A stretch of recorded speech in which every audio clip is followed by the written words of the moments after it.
Good afternoon, everyone. I'm Kelly Paletta, Director of Sales and Marketing at eXp Technical. Welcome to our webinar. This is Fireworks and Fundamentals.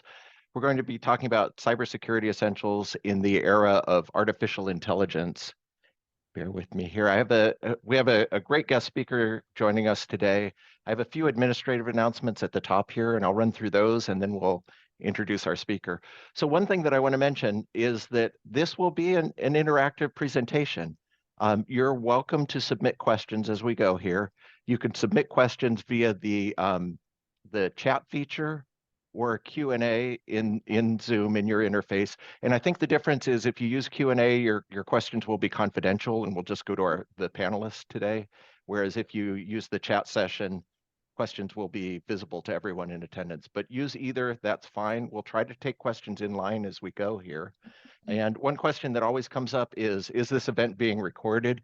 In fact, it is. And it usually takes me about a week to have that available because I like to edit the transcript a little bit, but you can check your email in a week and you should see a transcript available for you at that time. I should have that available to you, so I will send that out when that's available.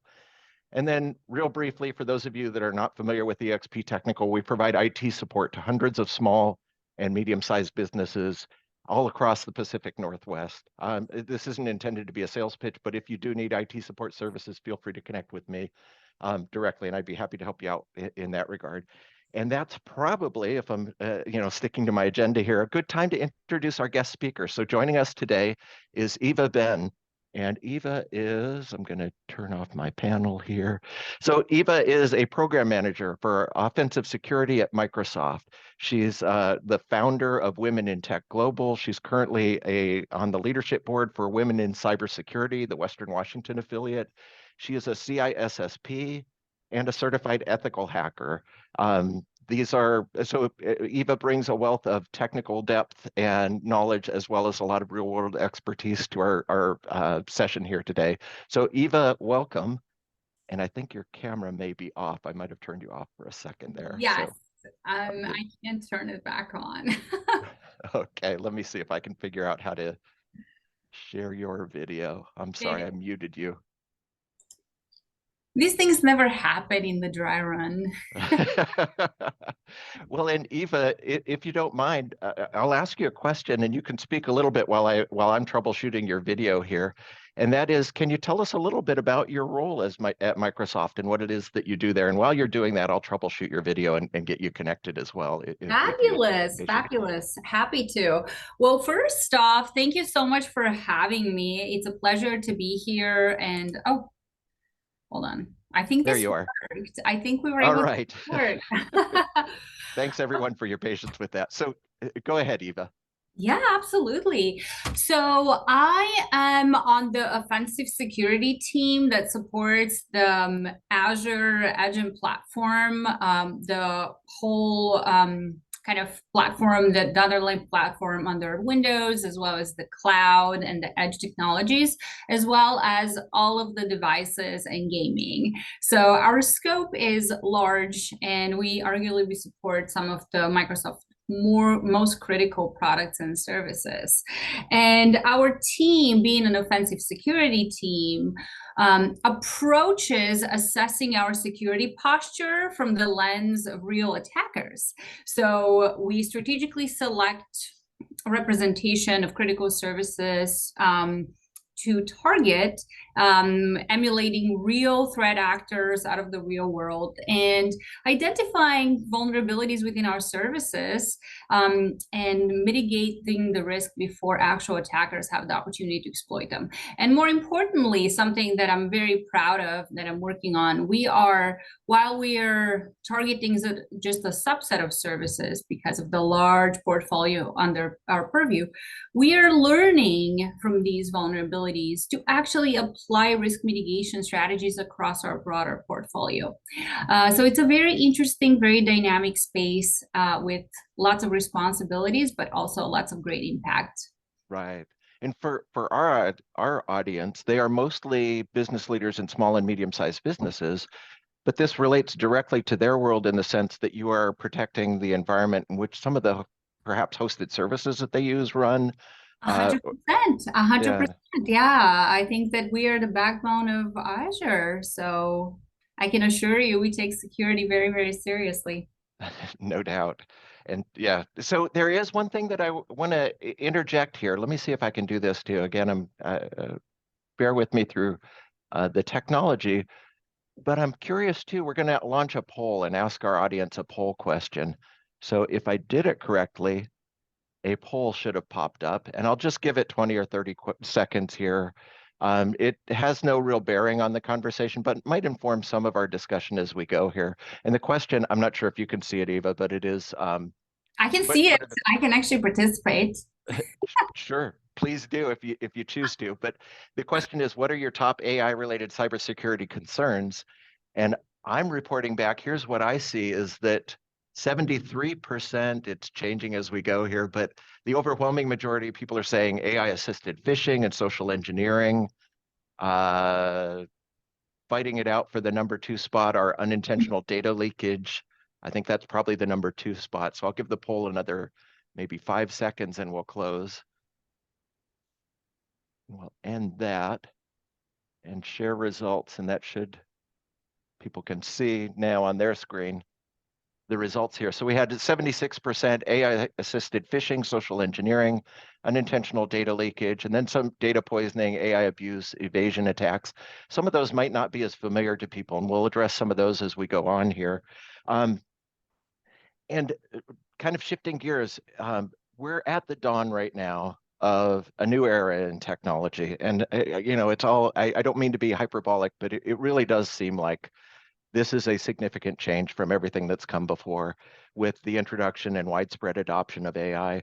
So do you have any comments to that? Can you speak to the historical significance of the dawn of the artificial intelligence era?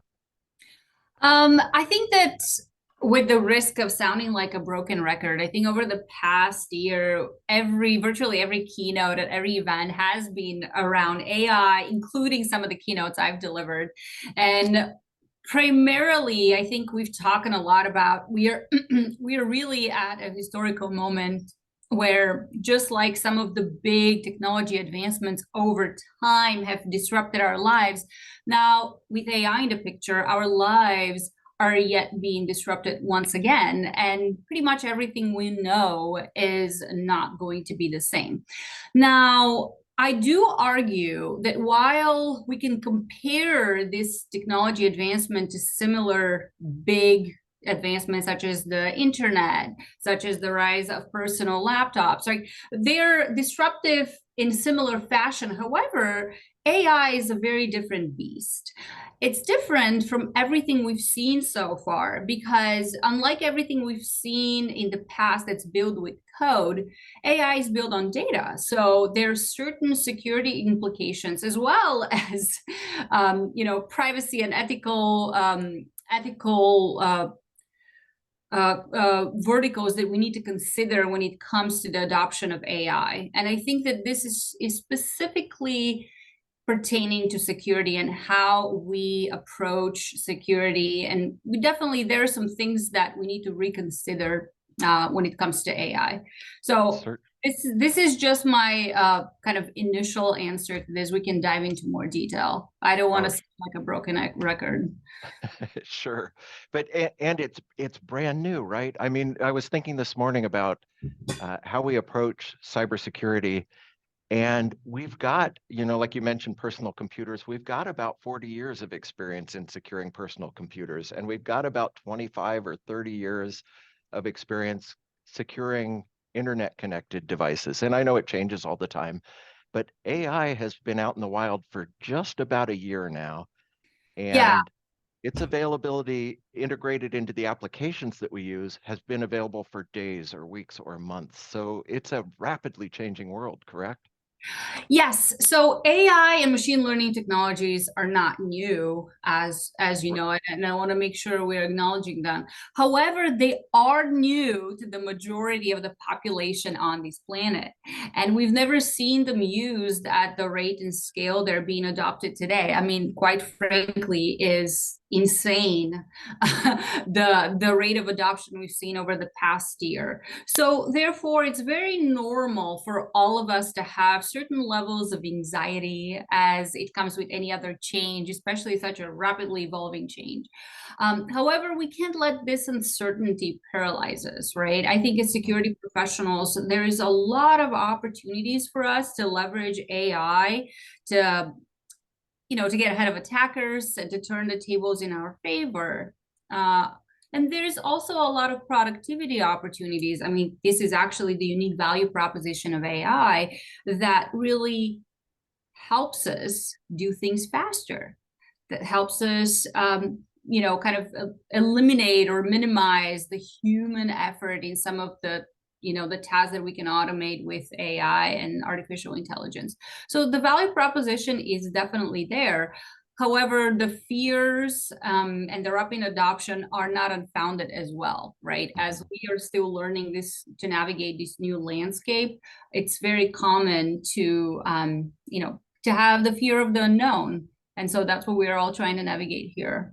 Right, right. Yeah, and you actually you're one question ahead of me here, which is good, because you're talking about the value proposition and productivity enhancements that are available with AI, and maybe we can explore that a little bit deeper, because it's especially timely this week, because Microsoft on Monday announced that Microsoft 365 Copilot is now available to a broader audience. Mhm. It's available to everyone now, although I will say for those of you that are in attendance here that are like, oh my gosh, I got to get it right now.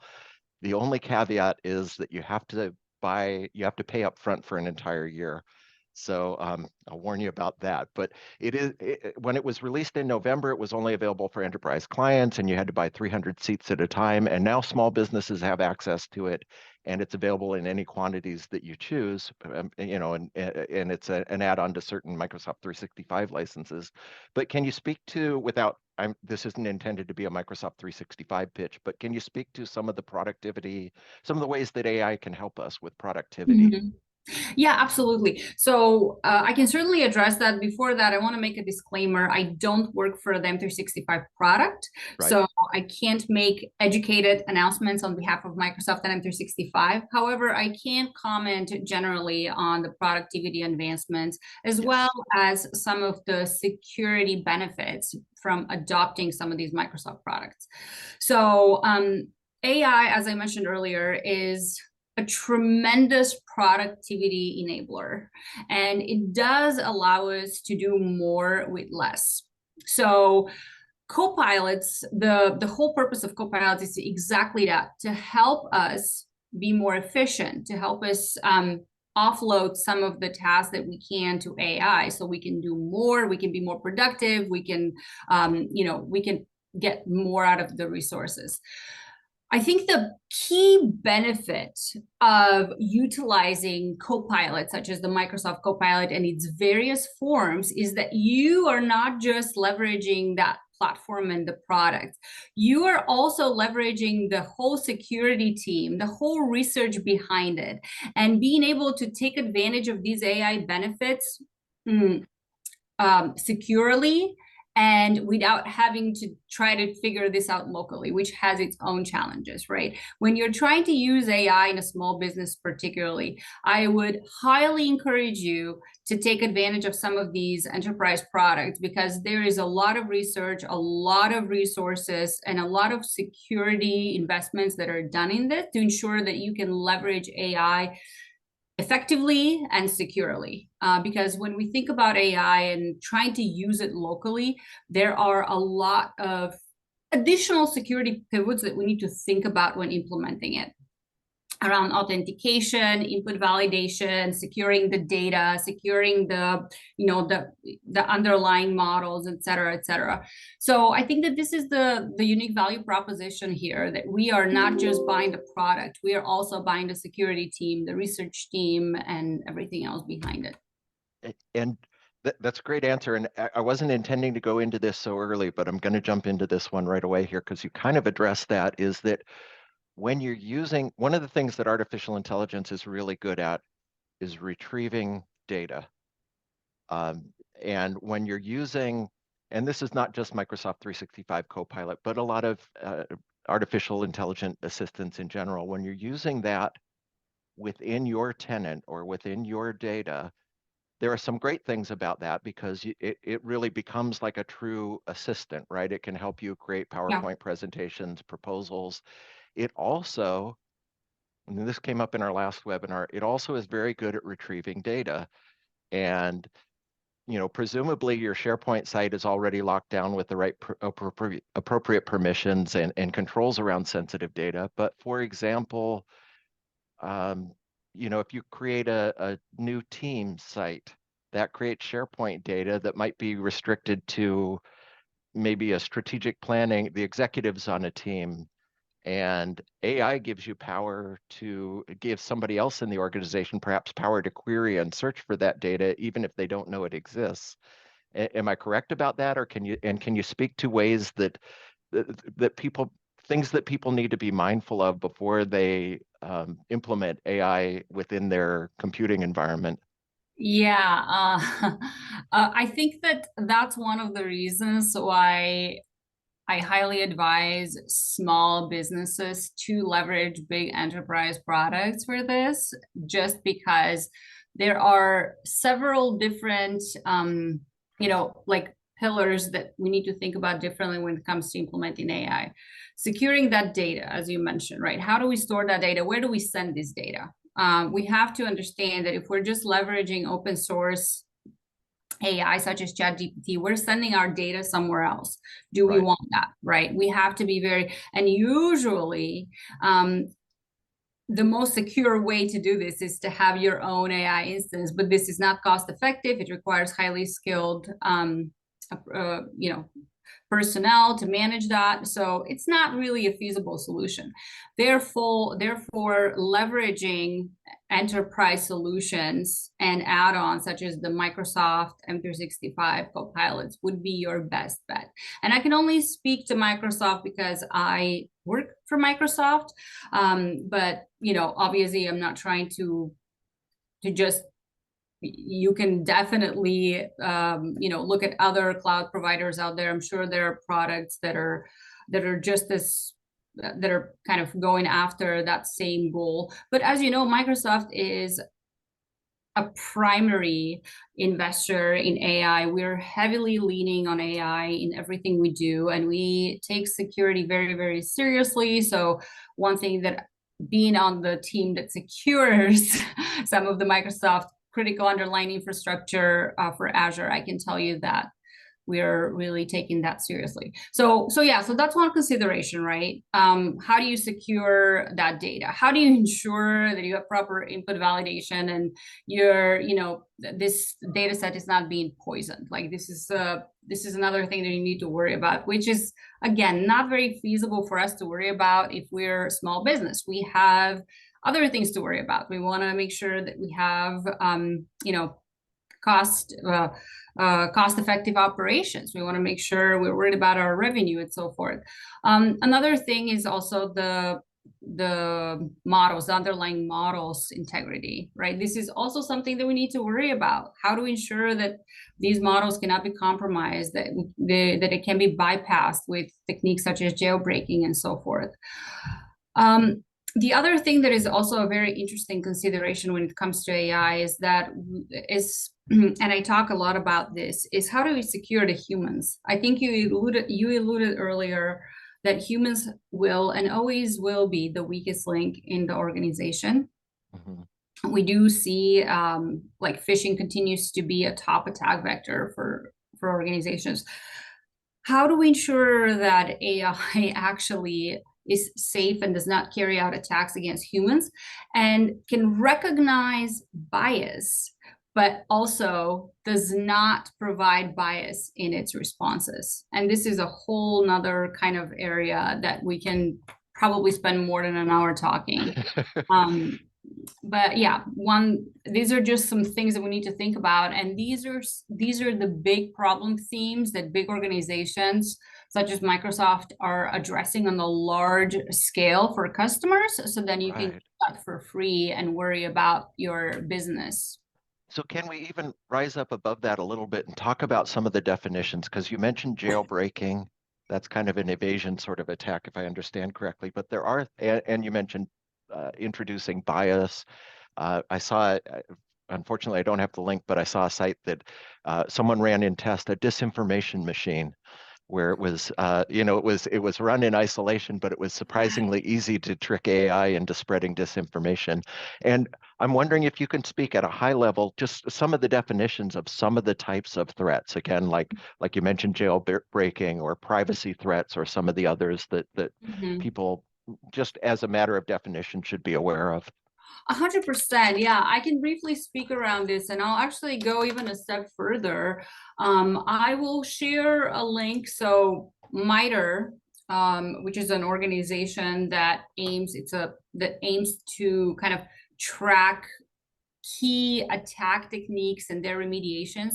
So MITRE actually has created a new matrix specifically for AI and machine learning attacks.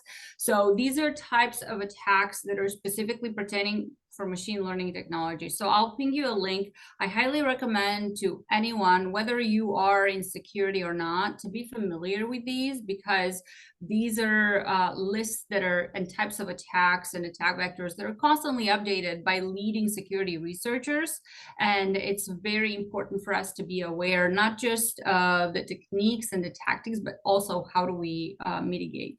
So AI jailbreaking, just a quick overview, it's very similar to iPhone jailbreaking. It essentially means bypassing the intended guardrails by the model. Say, for there was a very popular in some of my keynotes, I've actually demonstrated a demo of this. There was a very popular jailbreak technique called Dan, which has since been mitigated. That was against ChatGPT. And so with Dan, you could, that stands for do anything now. With Dan, you can elicit the ChatGPT to give you responses that are either unethical, that are illegal, and basically make it do whatever you want. And there's some special prompting techniques that can help you kind of jailbreak and bypass that model guardrails. And I was doing that as a demonstration. I made ChatGPT tell me unicorns are real. And so obviously this is very benign, but when we think about jailbreaking, this can be extremely serious when we're talking about AI that supports critical infrastructure or healthcare, and that's why the integrity of these models should be taken very, very seriously. That So requires you a could, lot of resources. excuse me for interrupting, but so you could potentially, and maybe we're getting too far down into the weeds, but potentially use a tool like that, do anything now to convince Chat GPT to write malicious code, Yeah. even though it has guardrails around it that prevent that, or from composing phishing emails or Mhm. other things that there may be controls in place that prevent that, but you're saying there have been Yeah. ways that have been, and this one has been mitigated, but It's there may be ongoing, ways to right? make it do things. Yeah. Yes. And so Dan has been mitigated. Like there are researchers that are literally spending their entire days and nights coming up with new tactics and techniques. This is just one example. And that's what I'm saying. This is trying to do this locally. It's not cost effective and it's not really going to get you very far because it is expensive. It does require a lot of resources. Also, we need to think about training, data poisoning. I think that one of the key value propositions for AI is that it continues to evolve, it learns, and then it it very much acts like the human brain, right? You evolve as a human based on the experiences and the things that you learn. And with AI is very similar, which makes it exactly why it's so useful for us. But from a security perspective, we also need to worry about what are we teaching AI? Are we tampering with the training data? Are we potentially exposing it to the opportunity for somebody to make it evil, right? Or not useful? And I think these are just some high level things. There's so much more beneath the surface, but I hope this illustrates the point that, trying to do this alone for a small business is probably not the most effective way to do this. Ride on these big enterprises, ride on the big problems that we've already solved for you. Mhm. And that circles back to what you said too about some of the AI enhancements that are being currently released for Microsoft 365. Yeah. And um, for example, businesses might have concerns about data leakage, about their private data getting out into the real world. And one of the things, I think you alluded to this, but we might want to underscore that, is that if you're using Chat GPT and you're sharing sensitive information there, just in the free version of Chat GPT, the model may be training on the data that you're feeding it. And if you're talking about very private, sensitive topics, that may enter the training ecosystem. Whereas if you're using Microsoft 365 in a protected version, it's only training on that with respect to the data that's in your tenant. It's not sharing the conversations and not saving the conversations that you have. That's my understanding, at least, of Microsoft 365 Copilot and some other enterprise products that have security features built into them. Yeah, so I can't speak to the specifics because once again, I don't represent Yeah, the yeah. product.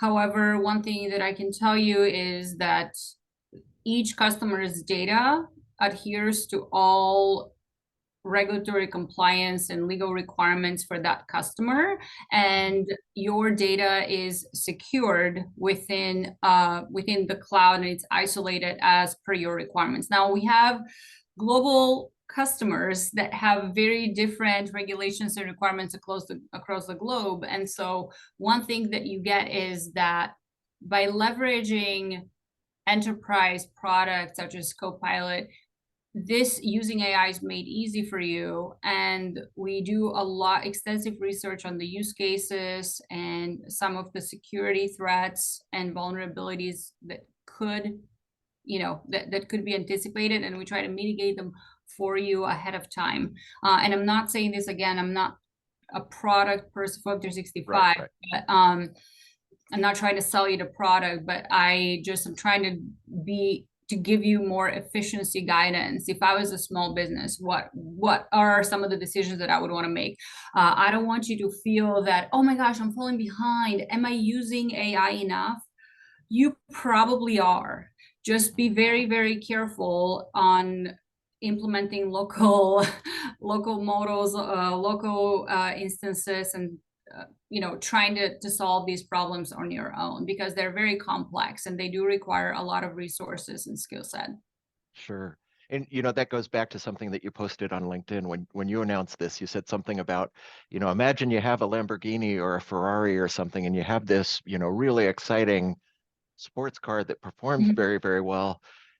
And that's great and it's exciting and you get so excited about that, but you can't lose track of the fundamentals. It's still, the most important features in a Ferrari are still the brakes and the seat belts. There are, Yes, and can you speak a little bit to fundamentals then? Fundamental 100%. essential cybersecurity controls that need to be in place everywhere, small business and everywhere.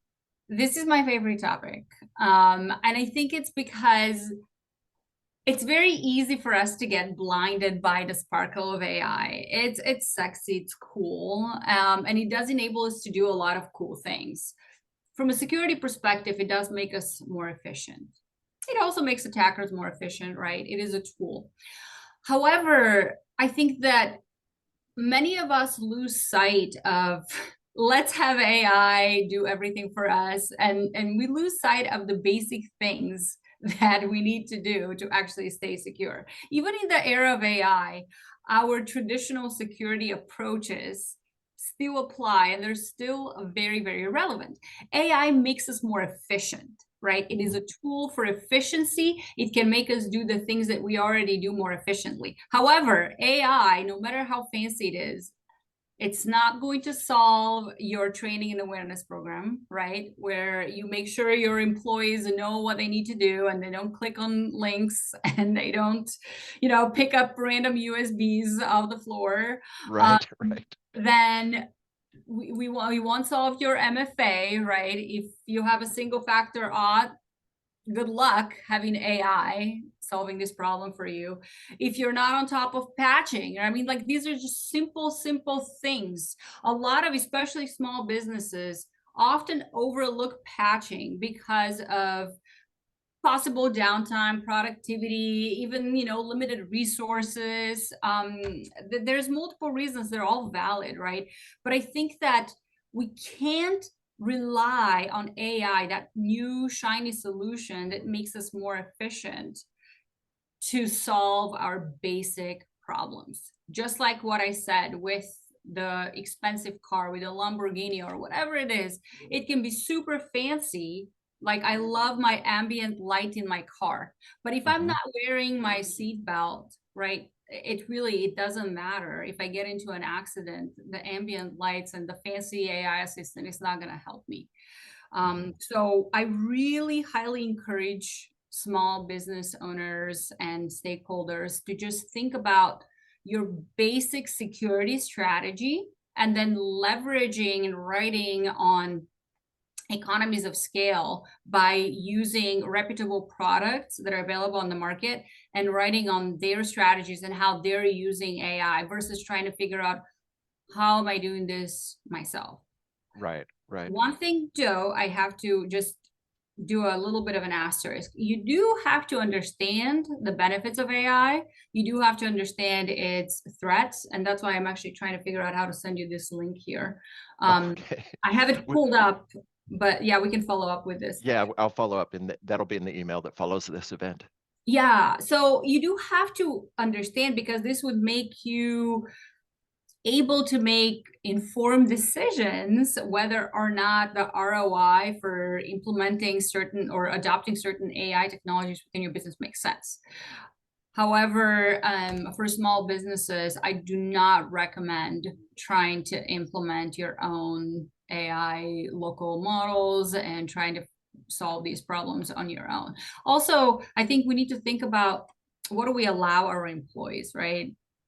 I think for small businesses, there has been a widespread data leakage issue where, people often don't understand the implications of going online and putting company confidential data, sometimes customer data, in open source AI tools. And so this is absolutely scary. So these are the basics, right? Just make sure your employees understand this is a crucially important thing, and make sure you have just your basic security fundamentals in check before you go look for AI, because the AI driven attacks, such as AI driven phishing or evading detection, they make attackers more efficient, but that doesn't negate the fact that we still need to have like our basics in place before we go try to prevent, like, boiled ocean. Right, right. And I want to circle back to that. So I took notes on some of the things that you said, but it's a relief because they mirror some of the standard best practices that we suggest too. Some of the things that you mentioned were things like multi-factor authentication, um, Mhm. patching your computers, operating systems, applying security updates regularly. You mentioned security awareness training. Yeah. Um, I might also add reliable backups and test those backups regularly.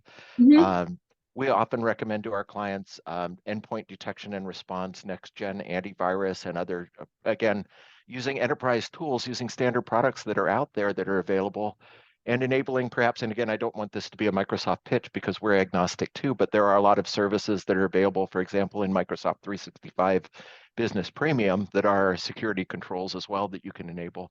Look like you had Um, something to say there. I don't want to talk over you. no. This is good. I think that these are really good. So one thing I also want to mention here is that a lot of businesses end up just going heavily too much on detection. I think where we need to focus Hmm. on is prevention. And this is why I'm talking about training, making it hard for people to get it wrong by ensuring we have things such as MFA, we have our latest patches in place.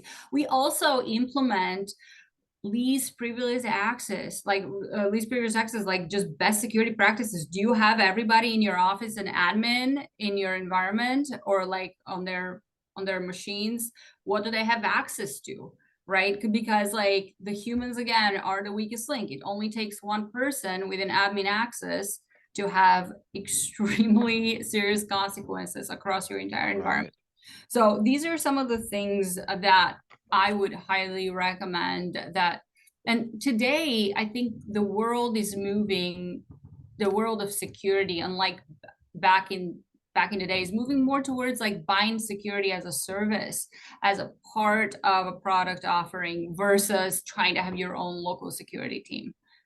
Having your Mhm. own local security team is not, I mean, obviously depending on the situation, it may make sense, but for a small business, it's normally not very cost effective. Right. You want to take advantage of products that have been developed and tested out in the real world and in widespread usage. Is that what you're saying? Yes. I mean, yeah, you're not. So here's the deal. Like when you're buying Microsoft Cloud, you're not just buying whatever version. You're not buying the infrastructure only. Right. You're buying the team behind it. You're buying the security features behind it. You're buying the whole extensive research, the latest technologies available. So I think that these are some of the things that people often forget. I'm going to maybe change the direction on that only slightly, but I think this came up in our prep conversation as well. You can be like the note from my doctor here. You can affirm something that I've been telling people all the time. We meet with small business leaders often, and sometimes they will say, well, I want to have my own servers on premises because I just don't trust the cloud.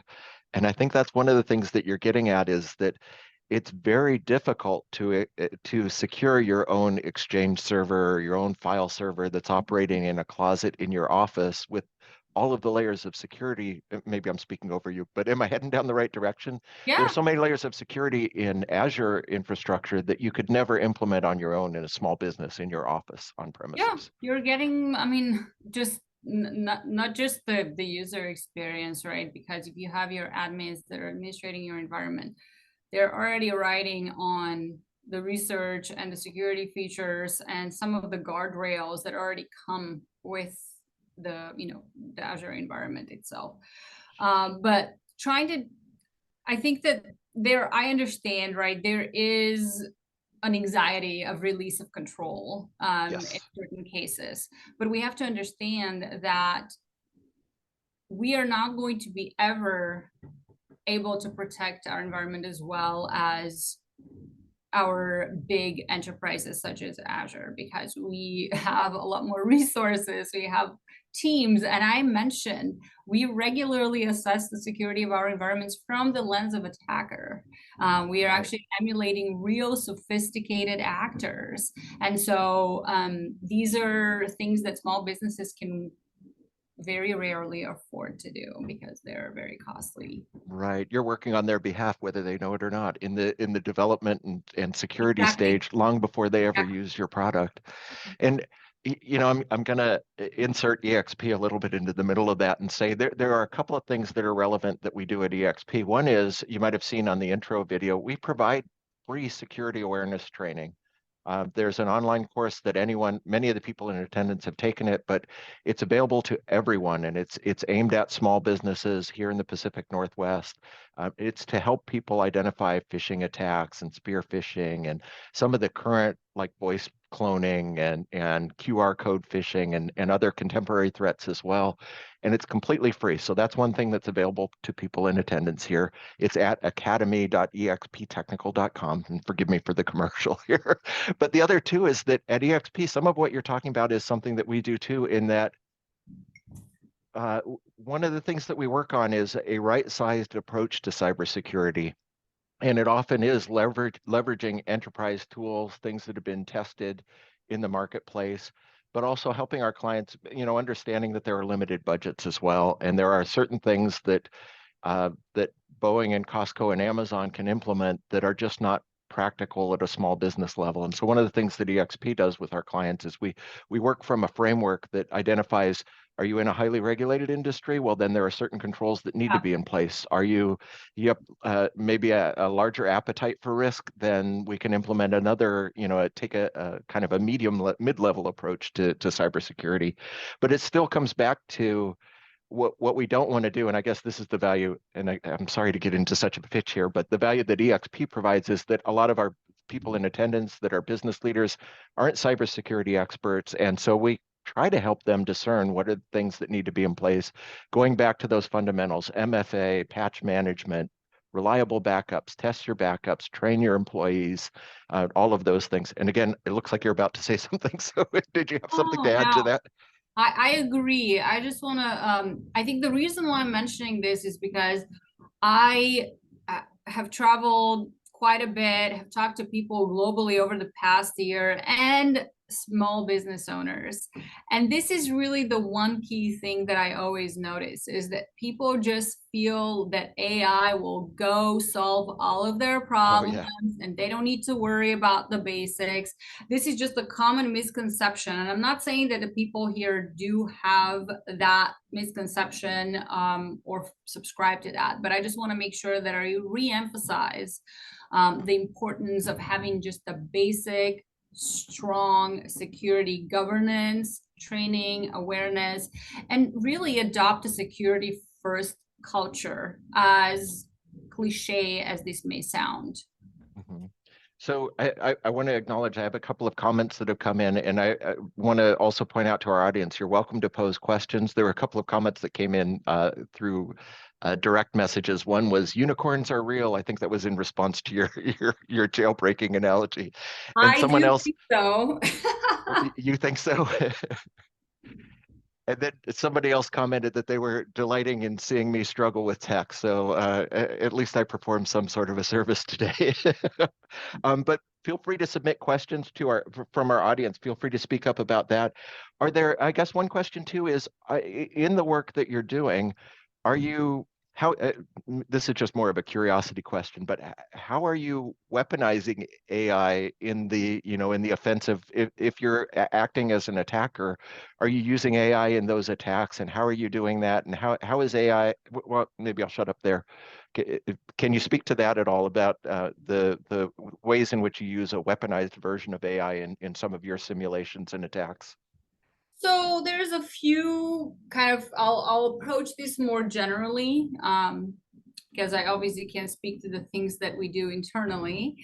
But generally, some of the ways that AI can help us in offensive security is with crafting attack simulations. So we do actually leverage the offensive security is adopting more and more automation. We do have lots of different opportunities for breach and attack simulations at scale that are automated. And there are actually a lot of products out on the market. Not going to mention any names, but crafting these attack campaigns requires us to do research on what the threat actors are doing, to write code, right? It requires time investments, it requires skill set. AI can actually assist us in this. So this is another thing that I also demoed, but we could use AI to help us craft pieces of code based on certain attack techniques. It actually knows what's fascinating. I'm personally very fascinated about this, but when leveraging the MITRE framework, you can just give it the attack, the technique ID, and it knows what it is, and it can actually craft an attack code for you under certain circumstances. If you just go to ChatGPT, it's not going to just write attack code for you. But so essentially makes us more efficient in eliminating that human factor of having to craft attack campaigns manually. So what that enables us to do is being able to quickly turn around attack campaigns, update them, and being able to test greater attack surface in less time. This makes us more secure because we're able to kind of identify these vulnerabilities quickly at scale, not just within single services. Additionally, AI can really help us in breach path analysis. And this is, again, something that we offer within Azure. It is a service. Check it out. Breach path, I think it's called attack path analysis. And what that enables us to do is actually evaluate the security posture of our environment by emulating attack paths without actually executing them, which can be dangerous and it's also expensive. And it does that by quickly scanning large volumes of data sources, from user analytics, from any kind of logs, environment configurations, and quickly can tell you, hey, you have a misconfiguration here that can allow for this particular, lateral movement opportunity. And so this is actually already available within Azure. And once again, this is something you're literally getting for free as buying the product, where you can get prioritized list of security vulnerabilities and gaps that can allow attackers to navigate through your environment, simply by scanning and analyzing large amounts of data and correlating it very quickly, which is exactly the value proposition of AI. So I want to be sure I understand. So it does that evaluation of your of ABC company's real production environment Yeah, that exists in Azure. yeah, yeah. And Wow. this is something that AI has the opportunity to really boost on steroids, if you will, because Mhm. that's exactly what it's good at. And this is what we want. We want to have constant view of our environment and what are we doing, because configurations change, right? Our environment is not static. So Right. testing it once in depth is great, but it only provides us a point of time assessment. So being able to evaluate that at low cost and at scale constantly does have its unique value propositions. It can also help us to measure ROI in security investments without executing real attacks, because if we implement a security investment, we can easily use automation to measure where we were before and after. So that can justify some of the cost investments. Another area Measure where, that just in the simulation, right? I mean, without actually implementing, but yeah, okay, yeah, got it's it. really cool. This is another link that I could also share, the attack path analysis feature at Sure. Microsoft.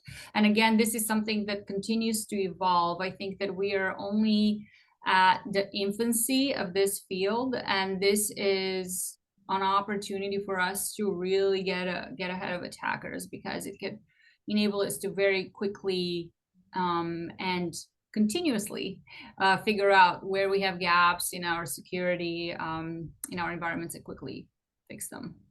You mentioned human factors earlier, and this is just a curiosity. Do you use AI to simulate human behavior as well? Like, do you say if we launch this attack on this population with this sort of tech savvy, how many fall for it? Or is that kind of Um, a not mm, quite the approach?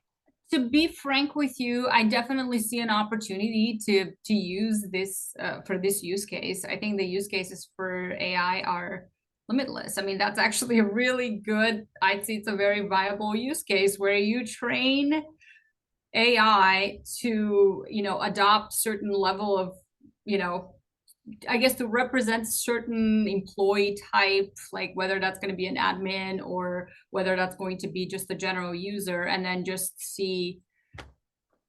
I don't know. I'm not familiar of this use case actually being implemented, but I'm Mhm. sure it sounds interesting. Yeah. I think that when we think about this though, now that I'm thinking out loud, it may get a little bit hairy and blurry, because I think that this will involve a lot of assumptions and a lot of possible biases. Yes. So you have to be kind of careful around that.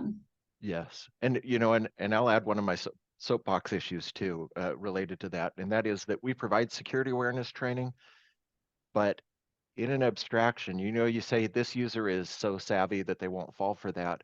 But what people don't usually account for is distraction. You might be pretty good at spotting a phishing attack, but how good are you at spotting a phishing attack when it's a spear phishing attack and it's really personalized and you get it at 5:30 p.m. when you're on your way to pick up your kids from soccer practice Mhm. and you're hungry and you don't know what you're going to do for dinner and you're just checking your email on your cell phone and at that moment, that's when you're the most vulnerable. And I guess, can you speak a little bit more to human factors? Because I think that's the real, we talk about humans being the weak link, but then what I Yeah. think people don't realize is they'll say, yeah, but I'm pretty smart, I'm pretty savvy, but there are other factors that come into play. Yeah, I think that this is definitely the key gray area. AI has the opportunity to the ability to interact with us in a way that form meaningful emotional connections. And I don't know if you've been following kind of what's happening in the world, but people are getting in serious relationships and even getting married to AI. I don't know how this works, but this is just kind of a proof of how dangerous our interactions with AI can be. And that's why we need to make sure when we think about AI security, we are thinking about that human element. And what you said earlier, right? That's why I was thinking about the biases when we were thinking about emulating how a user would act, because it's all about making the emotional connection. The reason why humans are the weakest link is because we have emotions. Hmm. So that's why what you mentioned earlier, right? When I'm hungry, when my basic needs are not met, I am definitely much more inclined to be vulnerable. Yes. So that's just one consideration, and why training and awareness is so important. It's hard to measure impact from training and awareness, but it is one of the most important areas that you can invest in, primarily because this is really heavily focused on prevention and kind of trying to secure your users, which is the most challenging part. Right, which is one of the reasons why we focus in this webinar series a lot on human factors in cybersecurity. You know, I was going to mention this later, but I will tease it right now. Our next webinar happens on Leap Day on February 29th, and it is Dr. Eric Huffman. He has presented to our audience before, but he is an expert not only in cybersecurity, but also psychology. And so he calls his area, his field of study, cyber psychology. And he has presented before about human factors and what makes certain personality types at higher risk to falling for certain threats.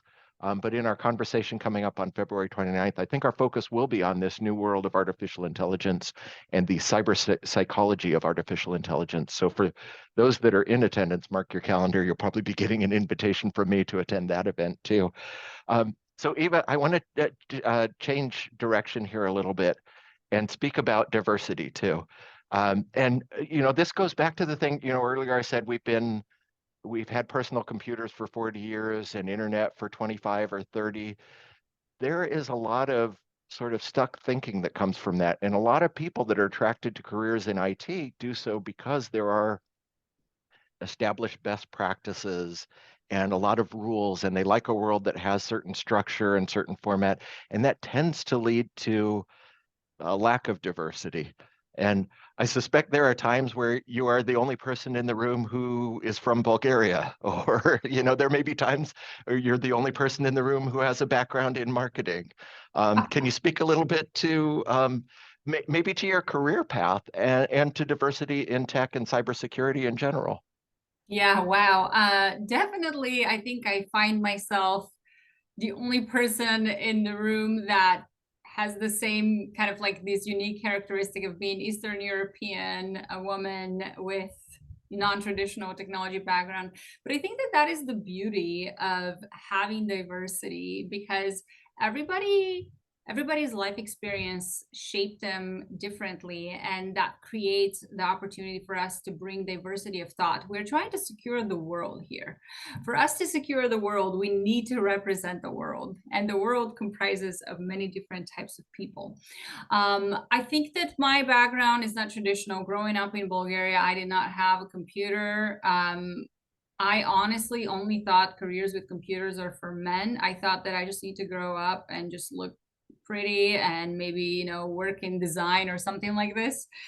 Mhm. But this changed. I really got inspired while pursuing a career in marketing and education in marketing, to pursue a cybersecurity career. I saw really an opportunity for me to set example and pave the way for other women. And I continue to be very, very inspired by this mission. I try to carry myself with authenticity so more people can see themselves in me and more women can see themselves having a successful career, not having grown up, with computers or, seeing a lot of having those opportunities early on. Mhm. So what was it specifically? How did you specifically make that jump from marketing to cybersecurity? And the reason I Um, ask is because there's a lot of information. Like if you go on LinkedIn, people are like, how do I get started in a career in tech or in cybersecurity? I'm gonna tell you, okay, we're coming up on time. Honestly, the story is kind of ridiculous. I went to this event. It was in the University of Washington. It was a cybersecurity, and I talked to some people there that kind of inspired me, and I remember just feeling super fascinated. I didn't see many women there, Mhm. and this just sounded very hard, and I felt like I don't think I can do this. And I was like, you know what? This is exactly why I'm going to go for this because I don't think I can do this. And I remember thinking, wow, am I making the worst mistake in my life?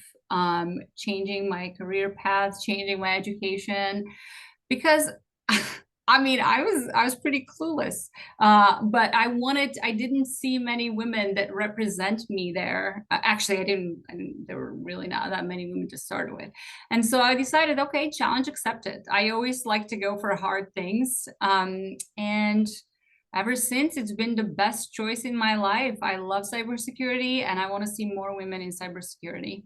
Yeah, and I do too because of what got me started thinking about that was your comment earlier about bias. And if it's only people that look like me that are interacting with AI or that are writing software, um, there will be biases written into it.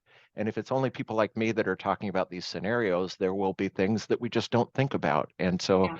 having other people in the conversation, it's a cliche, but that really is where diversity is our strength, or where a lack of diversity is an extreme vulnerability because there are things that you're just not considering because you don't have enough diversity of thought and different perspectives. So I'm with you 100% there. Yeah. Looked like you had something more to say. I didn't want to cut you off there.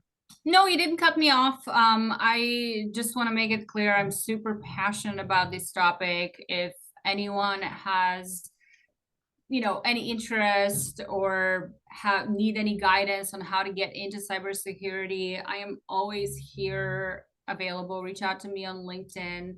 Super passionate about not just women in security, but also just creating path for more people to believe in themselves, that no matter what your background is, you can do it and it's never too late. Yeah, and that's a good segue. We're running out of time here, so I will say if anyone has questions, I've gotten a handful of comments and many audience questions, but I appreciate the comments about AI girlfriends and and unicorns, etc. So I've gotten plenty of those.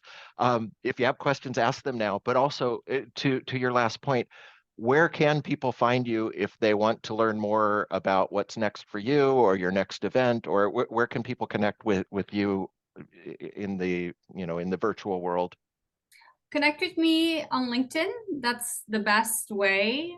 And yeah, just super, super excited and appreciative of everybody who stuck around and listened to us rant.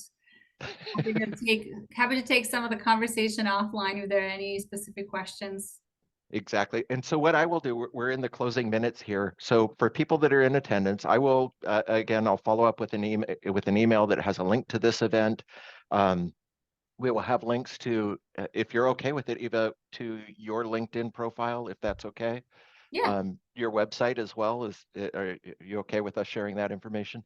And then you mentioned the MITRE information. We'll share that and a few other things that we've referred to Mhm. in the course of this conversation. I will also mention before we end, I'll remind people in attendance that our next event will happen on February 29th and that's Leap Day. And our guest will be Dr. Eric Huffman, speaking about the cyber psychology of artificial intelligence and human factors in cybersecurity with respect to this new era that we find ourselves in. And we have 1 minute left. Eva, you have any closing words or any other comments that you want to share with our audience at this point in closing? Yeah, so just in closing, just I want to anchor back on make sure you have your security fundamentals, make sure you don't lose sight of the basics, and try to leverage economies of scale by relying on enterprise products that really bring you not just underlying infrastructure, but also lots and lots of security expertise and research. Sure. And I will reiterate, I've been repeating you many times, but I will reiterate those basics include multi-factor authentication. We haven't mentioned it, but long, strong passwords, uh, uh, uh, training your users to spot threats, patch management, regular backups, and test restores. And with that, I see that we're up to 1 p.m. So I want to thank you so much, Eva. You made this really enjoyable, and I learned a lot in this session. And I think that's all we have for today. So thank you again so much for joining us and for everyone in attendance. And with that, we will wrap it up here. Thanks again, Eva. Thank you. All right. Okay, bye.